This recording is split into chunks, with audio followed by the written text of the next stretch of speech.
Adam Morrison is the next Larry Bird. Markelle Fultz is the next James Harden. Darko is the next Dirk. This is the world of NBA draft comparisons where you're either right or really embarrassed. And today, now that we're about halfway through the season, I'm going to take my chances at predicting the worst and best case player comparison outcomes for each of the top NBA rookies. We begin with arguably the most impressive rookie in this class, and it's Evan Mobley of the Cleveland Cavaliers. One of the most impressive defensive rookies we've seen in a long time, certainly as a big man as well. One of the most difficult things for rookies to really understand, especially if they're a rim protecting big, is the ability to rotate, the ability to switch out on ball screens, all the different defensive coverages that you need to learn that are wildly different, wildly more complex, and come at a much faster pace than any other level of basketball they've played at to that point in their careers. It's a really difficult thing for a rookie to understand immediately and be a ceiling raiser defensively, and that is exactly what Evan Mobley has been as a rookie for Cleveland, which leads me to his comparisons. Worst case scenario, I see a Miles Turner type career for Evan Mobley. If he maybe falls in love a little bit too much with the perimeter spacing, but still maintains that incredible shot blocking ability and just as an overall positive team defender as well. But best case scenario for Evan Mobley, there's a lot of Kevin Garnett stuff here going on with Mobley. That is as high of a praise you can give for a young big man in terms of their fluidity, in terms of their intensity, their defensive mindset, their defensive understanding, their offensive ceiling as well. All those things in combination show you some things from Mobley that we have not seen from a rookie, especially defensively, in a very, very long time. I think that is a realistic, legit, best case scenario comparison for Evan Mobley. We move on to another really impressive rookie, Scottie Barnes of the Toronto Raptors. He's someone that is just going to continue to get better and better and better throughout his career. He has been allowed to really be a real part of the offense rather than just stand in the corner. He showed some flashes of mid-range creation. The three-point shot is going to take some time, but I think the sky's the limit for Scottie Barnes. On the other hand, his floor, I'm thinking about a Jeff Green-like career for Scottie Barnes. If he maintains the offensive fluidity, but maybe loses some things defensively or doesn't translate those skills as well or just doesn't get that much better throughout his career, he'll probably be something similar to what Jeff Green was, which was a pretty solid wing. But I think worst case scenario, he's going to have a Jeff Green-like career. But on the way, way positive side, I think there's some Kawhi stuff going on here. And I know that that's such a common comparison. Every time we have a defensive first,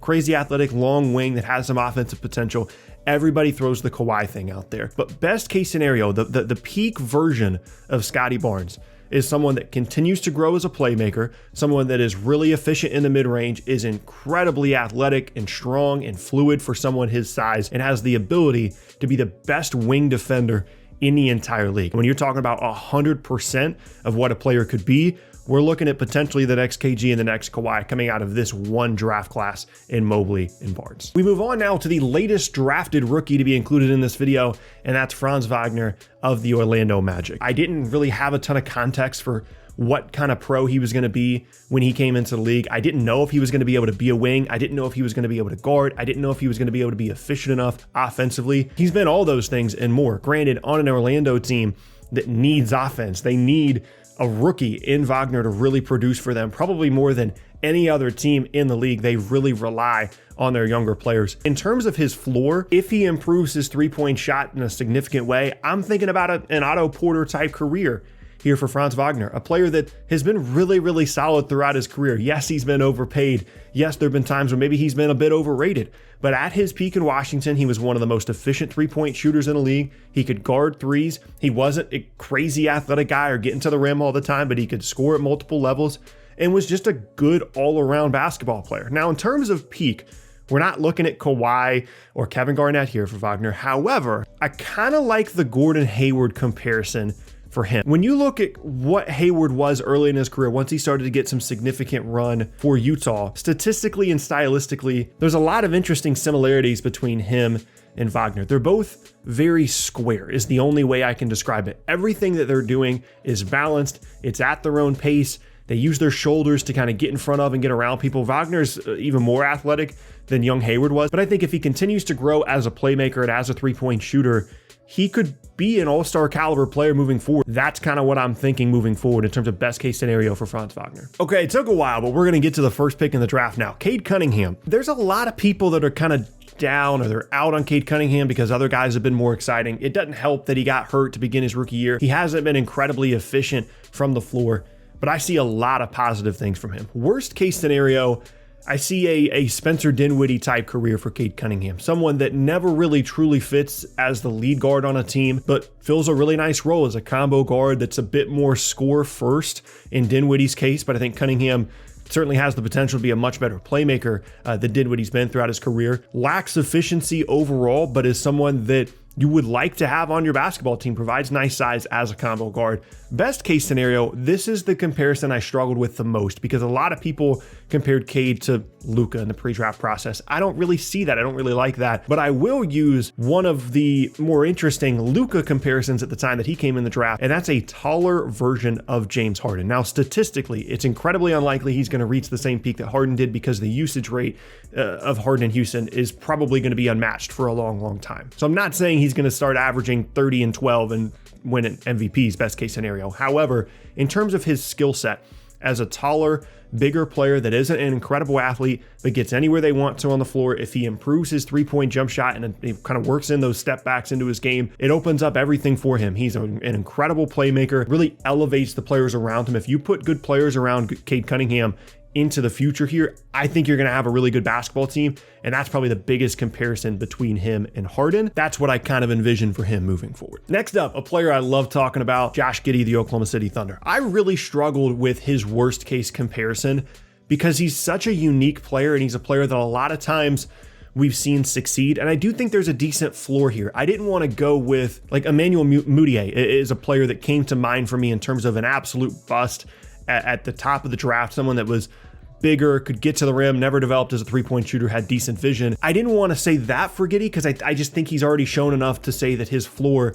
is higher than that. So I went with worst case scenario, role player Shaun Livingston. Stick with me on this one. Early career Shaun Livingston is not what I'm comparing him to. Athletically, it's not even a comparison. Livingston was incredible. However, once he kind of started to make his career comeback with Brooklyn, which are the stats you're seeing on screen here, that ability to just work in the mid-range, to get to the rim in all these interesting ways, really good vision, but the three-point shot is just not part of the arsenal. Something similar to that in terms of a floor for Giddey is what I'm envisioning, but I'm way more excited about the ceiling and about the best case scenario for him moving forward. What Ricky Rubio was supposed to be, what we hoped Rubio would be. There's statistical comparisons, but the real comparison here and the real similarity is stylistically. Both have incredible vision, both seem to be fun to play with. They're locked in on just making the right play every time down the floor. And the biggest thing that's going to hold them back at this point, whether that be early career Rubio or current career Giddey, is the ability to make three-point shots. If he adds that to his game, whether it be on the ball or off the ball,